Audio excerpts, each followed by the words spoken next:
What's going on, guys? I'm finally bringing you the video a bunch of you have been asking for. That's my NHL 20 custom roster. So we're going to start off here with all the created players. I've actually got a bunch to show you. If you did watch the cover bust earlier I did like a couple months ago, you'll have known some of these guys, but I've added a ton more. So starting off here, guys, you have Alex Newhook on the Colorado Avalanche, who was a first-round pick last year. I think he went like 15th in the draft, 73 overall there, medium top 6. Right, you guys can see a look at his stats. Again, if you want to recreate all these guys, definitely just kind of pause it as we go through the video. Next up, we have Alex Turcotte, drafted 5th overall last year by the LA Kings. He's 75 overall with medium elite potential. As you can see there, stats are pretty nice. Kind of just like a very good all-around player. A lot of people thought he was going to go 3rd overall last year to the Blackhawks. After that, you have Alex Vlasic, who actually went to the Blackhawks. I think he was a late 1st, early 2nd round pick. Big defenseman, 6'6", played on the U.S. development program team. As you can see there, potential's high top 6, 66 overall. Obviously, because he's bigger, he's got pretty good physical stats for a younger player. Usually the younger players' physical stats are their worst attributes, but his actually aren't too bad just because he is so big there.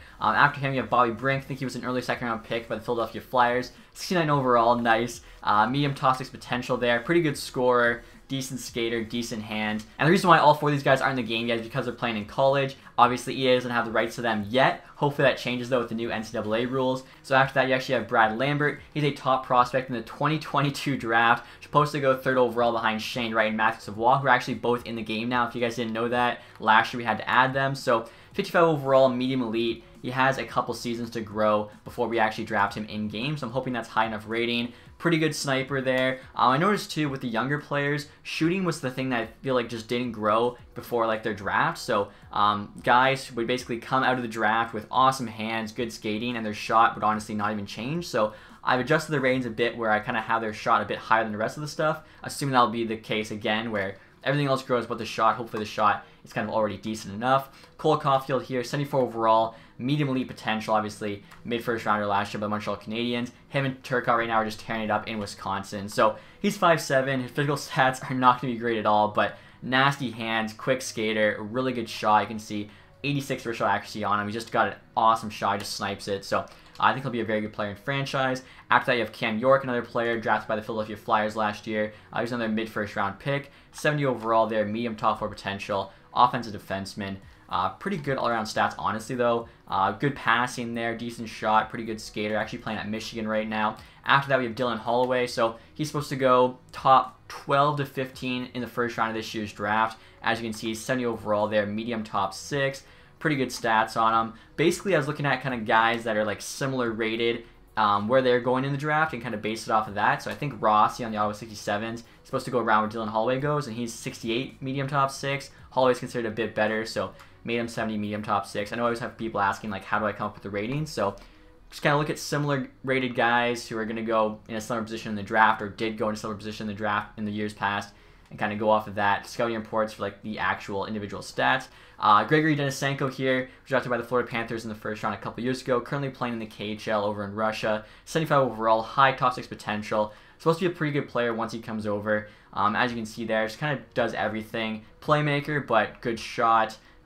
Decent speed. He's actually a bit of a physical player too. So hopefully that's accurate. A lot of these guys, I'm doing my best guess. Ilya Sorokin here. So 24 years old now, 80 overall. I actually decided to make him medium elite as people are thinking he should be coming over soon. So obviously 24 as well. He's only got a few years left to grow, so I think medium elite is fine. Right there's a look at his stats. Just kind of did my best again based off of what I read. After that, we have Josh Norris, currently playing the AHL right now for the Senators. He, of course, is a big part of the Carlson trade. Honestly, he's tearing it up right now in the AHL, too. I think he's got almost a point per game. So right now, he's 75 overall, medium top 6 as a 20-year-old. Look at his stats there. Two-way forward. Pretty good all-around stats. After him, we have Jake Sanderson. He's a defenseman currently playing on the U.S. development program team.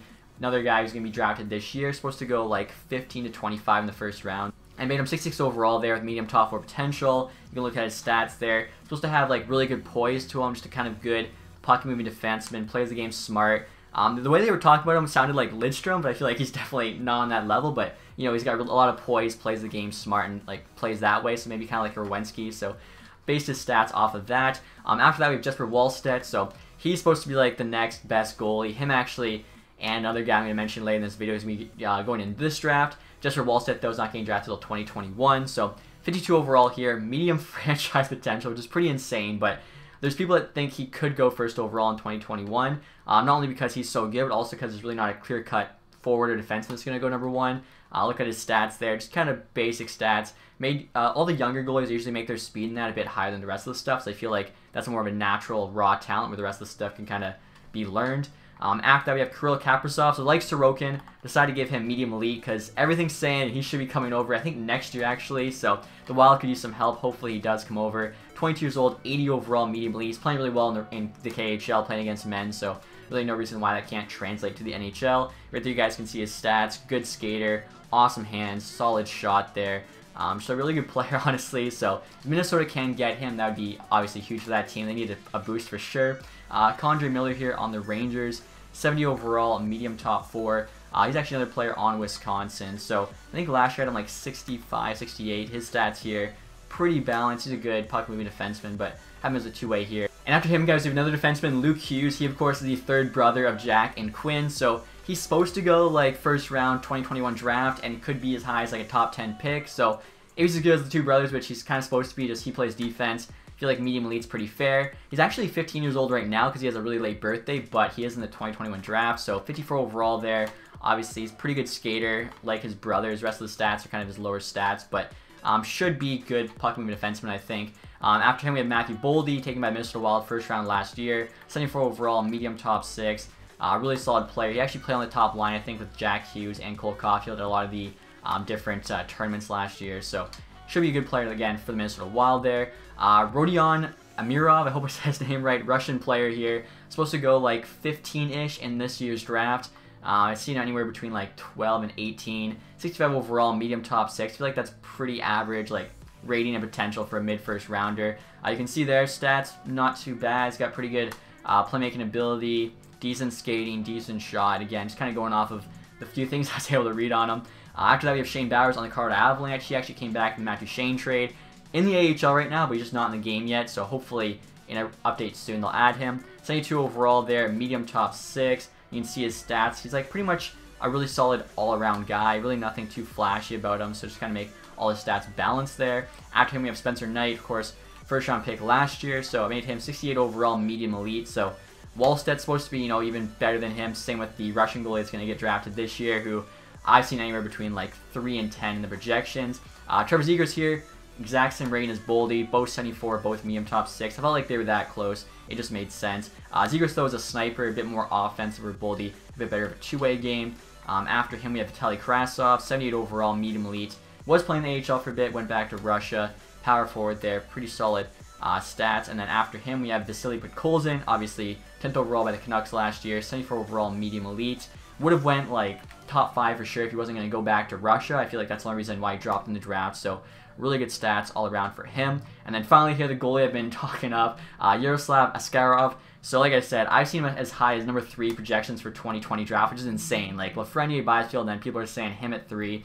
74 overall here, highly potential out of the draft. That's really, really good for a goalie. I think Wallstedt, even with the franchise potential, only gets up to like a 68, but Askarov's already playing in the KHL against men and looking pretty solid, where Wallstedt is playing, I think, against like under 20s, which is also solid for a 15-year-old, but I think this is even more solid. Now, Wallstedt, I think, has a higher ceiling, so I gave him the franchise potential. Askarov, just high elite, but still, that's really, really good. Like, both these guys should be solid goalies to build around in franchise mode, along with Spencer Knight. I feel like the Devils, there's a bunch of teams that could definitely use a goalie, so maybe they go after one of these two guys. Also, guys, in case you're wondering how you keep your created players after there's a new roster update, it's actually pretty simple. All you gotta do is go to Rosters, Active Rosters, and after you download the most recent roster update, which right now is November 21st, you'll then click Y to merge rosters and pick your most recent custom roster. At that point, you'll have all your created players back. Only thing is you have to go through and reassign them all to NHL teams, which kind of sucks, but it's better than obviously losing them all. So after that, guys, I actually want to show you all the changes I've made to the already existing players.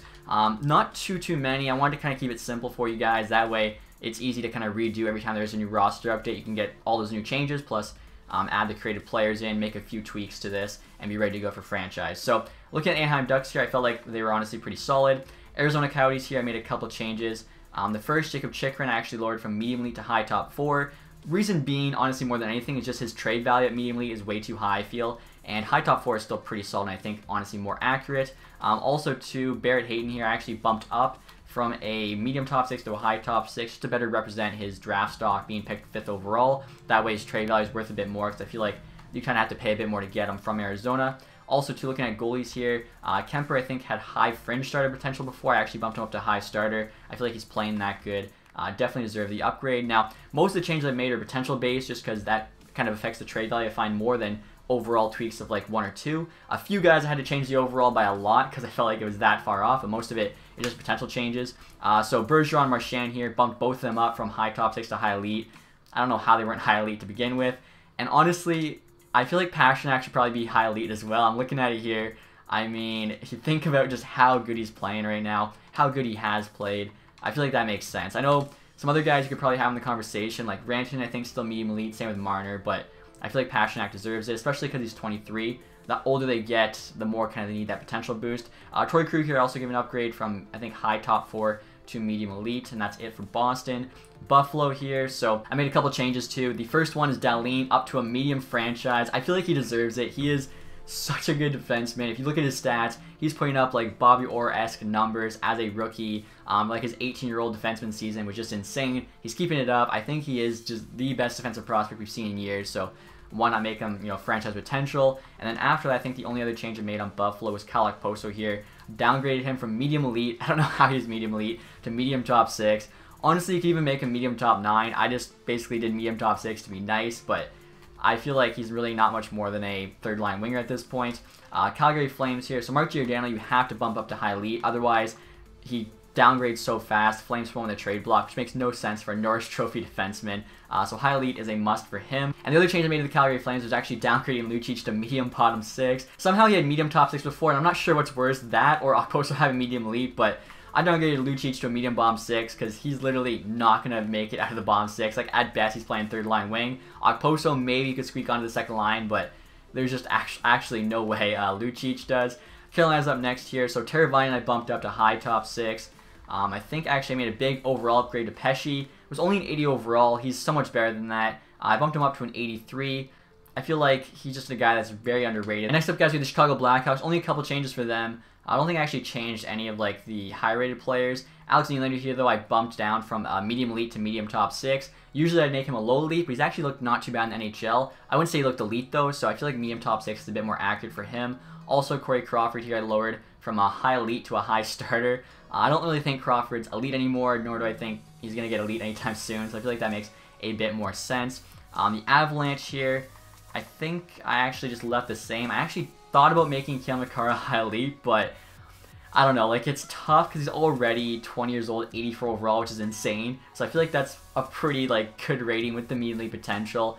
For me, I feel like unless they're, that first overall pick or whatever, I like to see a bit more than just a rookie season before I give them the high elite. But Makar, I definitely thought about it. Columbus here, no changes for them either, same with Colorado. Dallas here made a few changes too. The first is Klingberg up from a low elite to a medium elite. Right now he's probably having like his worst season ever, and I feel like before that he was clearly an elite defenseman, so medium elite makes more sense to me. Also too, Heiskanen here I actually bumped up to high elite, so if you're wondering like why I did that for him but not Makar, Heiskanen I feel has a bit more of an all-around game. Makar is definitely offensive, and I've heard people say they think Heiskanen's like a top 5 defenseman in the league, and he's not too far off Dahlin, so if Dahlin's franchise, I feel like Heiskanen at high elite makes a bit more sense. And you guys can let me know, like, should I make the change, make Makar high elite?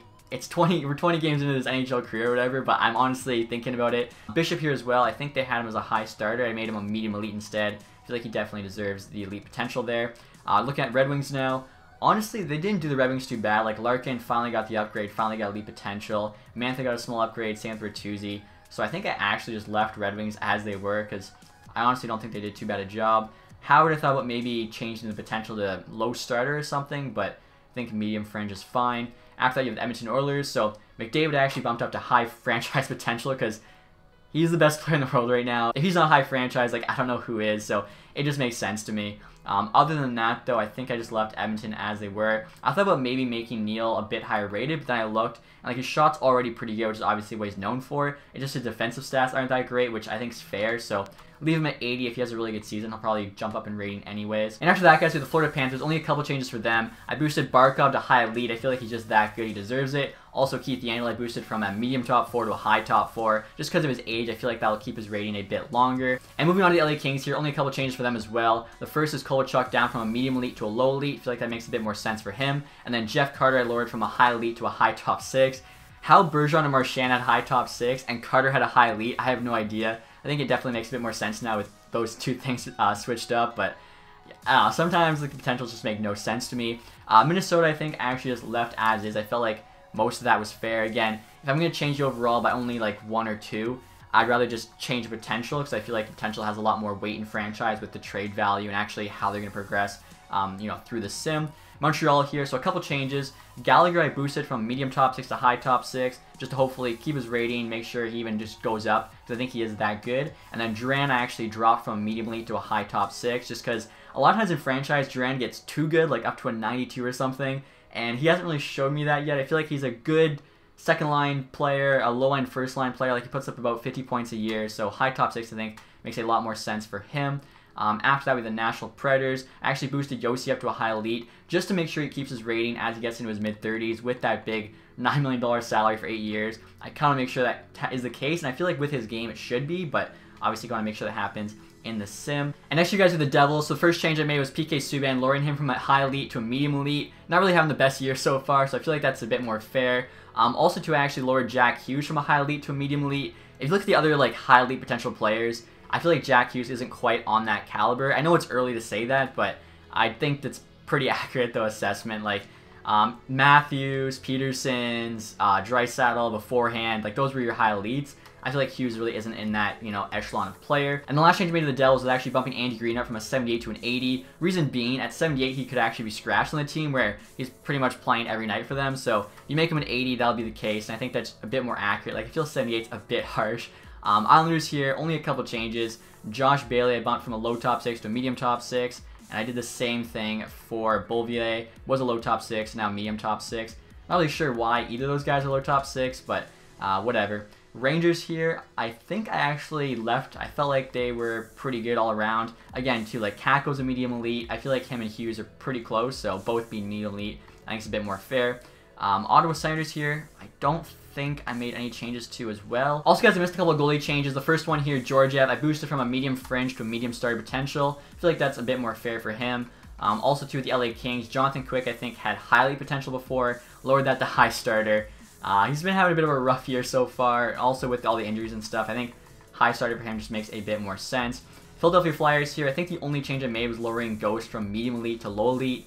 How he still had medium elite, I'm not too sure. He's looked pretty just average, I'd say, lately. Malkin here I boosted from high elite to medium franchise, and then Dumoulin here is another defenseman I boosted from an 81 to 83. I feel like he definitely plays better than 81 in real life. Also, he had low top 4 potential before I boosted that up to medium top 4. He's been in the Penguins top 4 for like the past 4 or 5 years, so how he had low top 4, I really don't understand it. Galchenyuk here you can see has medium elite. I thought about changing it, but he's only got 2 years left to grow, so basically if he has a couple good seasons with the Penguins, he'll grow a ton, otherwise really won't affect him too much. Sharks here, Burns I actually boosted from high elite to medium franchise. Reason being, if you don't do that, a lot of times he'll regress way too fast, so this just helps him kind of keep his rating, as he is already 34 years old, which is kind of insane. Also to LeBlanc there, I actually upgraded from a low top 6 to a medium top 6. Again, he's kind of established himself as a top 6 player, so I'm not sure why that was low. St. Louis and Tampa Bay, I don't think I made a single change to. So next up we have the Toronto Maple Leafs. I've only actually made a couple changes to them, to 2 players who I felt were just way too underrated, because based on how they're basically used by the Maple Leafs. So the first one here is Justin Holl. He's playing top 4 minutes for them. I think he was a 72 with 7th D potential, so he's already playing better than a 7th D, and 72 overall. That's like an AHL D man. He's proven he can play in the NHL, so I boosted him all the way up to a 78. Also gave him a medium top 6 there. I feel like this is a lot more fair based on how he's played, so I feel like that rating will probably happen by EA themselves in the next roster update. Also, Trevor Moore, I think he was a 74, even though he made the NHL team. Guys like Timashov are also 78, and I think he was playing above Timashov, so made him the same rating, 78, kept it easy. Also, I think he had bottom 6 potential before. I boosted that to a medium top 9, as I feel like he could definitely be a solid 3rd-line winger, but I think those are the only 2 players I changed on the Maple Leafs. After Toronto here with the Vancouver Canucks, I don't think I actually touched any of their skaters. I made 1 change though to the goalies. Markstrom had low starter potential before. I boosted that up to medium starter. I feel like he's kind of proven himself he's a starter, so might as well mean medium. Vegas Golden Knights here, just 1 change to the forwards. Mark Stone had low elite. I'm not sure why. Made it medium elite. A lot of these guys like have proven themselves to be good players, so why it has low potential, I'm not sure. Maybe they think it was just a fluke or something. I don't really think that's the case. Fleury as well, I think, had low elite potential. I boosted up to medium elite. I think Fleury's showing he's a solid goalie. Should be still solid for the next, 2 or 3 years. Washington Capitals here. So skaters, I don't think I touched. And then goaltenders, I made one change here. It's super small, but it's something you guys should do.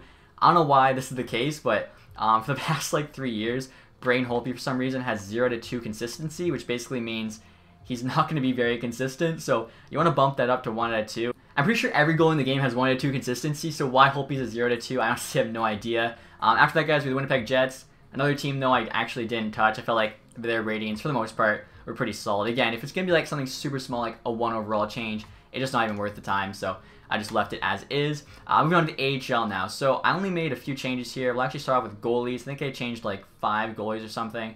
So the first one is actually Corey Schneider. He had medium elite before. I lowered that to low elite.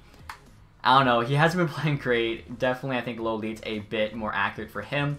On the Red Wings AHL team here, the Grand Rapids Griffins, Philip Larson, I think, had low fringe star potential, which is pretty low. He actually could be a starter. He won whatever the college goalie award is, so I boosted it up to low starter. I feel like that's a bit more accurate for him. I'm not sure if you guys knew this, but just Yorkin's now in the game, 23-77 medium elite. I think I had him at around that. So all the guys I made before they actually got in the game, I feel like I did a pretty good job guessing what their rating was going to be. After that, Ontario Reign here. Peterson I bumped up from I think a medium fringe to a high fringe starter just because he has played a decent amount of games in the NHL and didn't look too bad. And the only other goalie change I made was bumping up Jake Andre to medium star potential. Obviously, it was a really good college goalie. I forget what they had him at. He was either medium fringe or low starter, but I feel like there's not enough good goalies in this game that actually real goalies. Usually ends up being made up goalies, so why not have some of the real goalies actually be the ones that you use in franchise? I feel like it makes a bit more sense. So AHL players here I changed. Honestly, not too many. For the most part, I thought they were actually pretty good. Sider, though, I boosted up to high top 4. Guy drafted 6th overall in the draft. I feel like that's probably a bit more accurate than a medium top 4. After that, we have Ryan Poling here. I boosted him from a low top 6 to a medium top 6. Again, no reason why you can't be a top 6 forward, so I'm not really sure why they had it at low. Manitoba Moose here, I actually downgraded Christian Vesalainen from a medium elite to a high top 6. He's 20 years old now, 75 overall. It's been, 2 seasons since his draft. And I feel like if he was going to be an elite player, he probably would have made the jump by now. So I think high top 6 is a bit more accurate, not only in terms of just where he'll end up, but also for trade value. If he's medium elite, I feel like he's worth way too much when you compare the trade value to other actually already established superstars. Same goes for the next guy too. Tolvanen here had medium elite, 20 years old, 77 overall, last pick in the draft, 2017. So lowered him to high top 6. Should still end up being a solid player, but in terms of trade value, it lowers it about half, which I think is a lot more accurate for actually where it is in real life. Then after that, we actually have another guy who had medium elite potential who I didn't think should have medium elite. So Timothy Liljegren here, lowered from medium elite to high top 4. Again, same reason. His trade value medium elite is just not accurate. It's almost equal with Nylander or whatever. That's not where it is in real life. Also, too, Sandin has high top 4, and he's just as good, if not better. You can see in game a year younger and actually 3 overall higher, so I feel like that makes a bit more sense for Liljegren. And next year, guys, we're going to the WHL. I actually had to make a few changes to WHL prospects. Kind of surprised, honestly, I didn't have to make more. So start off with goalies here. Calgary Hitmen's goalie, Peters, actually boosted up to medium fringe starter. He's supposed to go in the middle of the draft somewhere this year, so I feel like medium fringe is basically 50-50 if he makes the NHL or not. A lot better, I feel than AHL starter where there's just absolutely no chance. And again, I want to actually be using real life players more so than created players. So Roman Basrin here, another guy supposed to go 4th round, 5th round, made him medium fringe. So if he has a really good few years in the AHL, you call him up, plays decent in the NHL, he could actually get to an 82 or something for you, which I think is a lot better again than using a computer created goalie.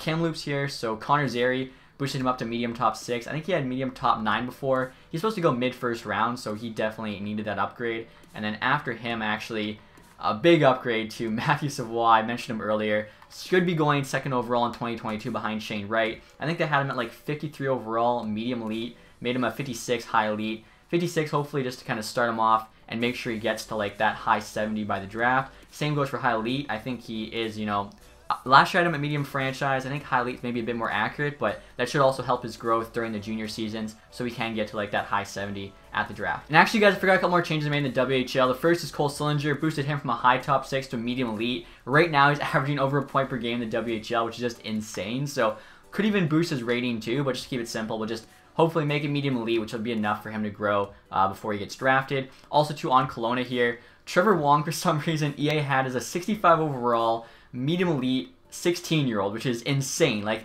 that would be the first overall in 2021 without a doubt. But I don't know why. Like, if you look at his stats, he's got 2 goals right now in 25 games. So Sillinger was 15 overall lower and lower potential. And he's same age, averaging over a point per game. Made no sense. So Wong, I nuked his rating from a 65 to a 50. And potential there left at low top 6, which I feel still might be a bit too high, but definitely more realistic, I think, than the elite potential. So hopefully that, makes that 2021 draft as realistic as possible. Obviously, that's what we're always going for here. 2020 should be pretty close now with all the changes we made to the prospects as well as adding the created players. So speaking of the 2020 draft, we'll get to the OHL right here. Barrie, I don't think I made any changes to. Erie, I actually boosted Drysdale back to medium elite. For some reason, EA dropped him to medium top 4, but he's the best defenseman in the draft class. We'll go top 10, so I think medium elite makes sense for him. Also to the Erie goalie here, Campbell actually made medium fringe. Supposed to go in the middle of the round, and I feel like, again, fringe is basically a 50-50, whether or not the goalie makes the NHL. Flint here as well, I think I made a change to somebody. Offman, I boosted him to medium top 6. He's supposed to be in the 2021 draft. And after that, guys, we gave a big boost to Shane Wright. As you can see there, franchise potential. I think that's a lot more accurate than just medium elite. Like, he's supposed to be, the next Connor McDavid, as well as overall there, up from a 53 to a 60, and he's only 15 years old. So he's got 3 seasons to play in the OHL to tear it up and grow before he gets drafted. So hopefully he's a low 80 when we do draft him. I feel like that should, make it happen, the boosted rating and potential. Francesco Pinelli here, I have a medium top 6. I'm not sure if EA also had him at that, but just in case they did not, I sometimes forget, like, all the changes I've made. Auto 67's here, so Jack Quinn, I made a medium top 6. He's supposed to go late first, early second, plus only 55 overall, so I feel like with that low of a rating, the potential is actually not too bad. Also, too, they have a goalie, Cranley there. I gave him medium fringe. Again, any guys who I see are going to go, like, mid-round this draft. Medium fringe, I think, just makes more sense. Hopefully that way they actually get picked. Saginaw, Cole Perfetti, I don't think I made any changes to. 72 medium elite. I actually like that. And looking at starting next, guys, Jacob Perreault here, I boosted to a medium top 6. Also, they have a goalie here. Goudreau, I actually boosted a medium starter. As you can see, he's only 48 overall. He's 16 years old, but he's supposed to be one of the top goalies taken in the 2021 draft. So I feel like star potential for him actually makes even more sense. And after that, guys, we have another big name prospect in Quinton Byfield. As you can see, I actually gave him a boosted overall and potential. I think before he was 74 medium elite. I now have him at 77 high elite. 77 actually ties him with Lucas Raymond and Alexander Holtz. But I feel like he's slightly better. Everyone seems to think he's like the number 2 behind Lafreniere. So him being high elite, slightly higher potential than the other 2, but same rating, I think just makes a bit more sense. So moving on to the QMJHL now, I'll actually start off with Rimouski just because we were just talking about Byfield. So Lafreniere, I left him all the same. Actually, I haven't done it yet, so I'll do it right now for you guys. I'm making him franchise potential opposed to high elite. If you look at his numbers, they're Crosby-esque playing for Rimouski in the Q. So I feel like him having medium franchise makes a lot of sense. And I actually only made a handful of other changes, guys, in the QMJHL. First here, Henderson Pierre up from a medium top 6 to a medium elite. A lot of people have him in the top 10, at least, top 20 in the first round. So if he goes top 10, medium elite for sure. Top 20, probably be medium top 6. But there's really not that many elite potential players in this draft, so why not make them medium elite? Drummondville here. Mercer, I actually boosted to medium top 6. He's supposed to go in the first round. I feel like if they're in the first round, they're forward. They got to be a medium top 6. On Halifax here, Barron, just like Drysdale, they dropped to medium top 4, so I boosted him up to high top 4. Most people consider Drysdale to be the number 1 defenseman in this draft, but Barron, number 2 or number 3, so I feel like high top 4 makes a lot of sense for him. Obviously, already touched on Lafreniere. Shawinigan here, I actually changed a couple guys. Bjork and Ponmera, both I boosted to medium top 6.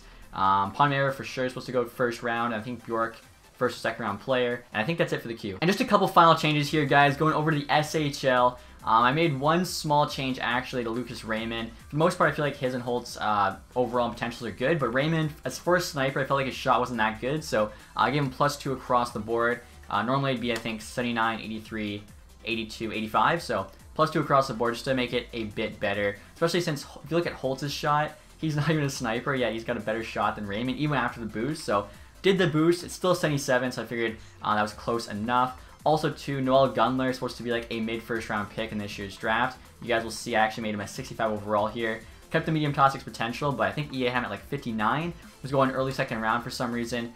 He should be a mid-first rounder, so I think 65 medium top 6 will get that done. And then after that, we actually just have one last change. You got to go over to the Dell. I don't think I actually made any changes to any of the finished prospects. I noticed Otto Ratty, though, was like 55 high elite, so he'll be going high in 2021. Tim Stutzel, though, supposed to go actually like top 10, maybe top 5 this year. He's really just kind of climbing the rankings. There might be another, sider playing for the exact same team. So 17 years old here, 72 overall, medium elite. I think before he was like a 63 or something, but again, if he's going to go top 10, especially if he goes top 5, he's got to be at least on par with Cole Perfetti. So that's why I made that 72 overall rating. You guys can see his stats there really quick. There's actually another guy who I'm forgetting right now who's also 72 medium elite. And that was easy. The first guy you click on the finish league, Anton Lundell, also 72 overall medium elite. All three of those guys can be like pretty interchangeable.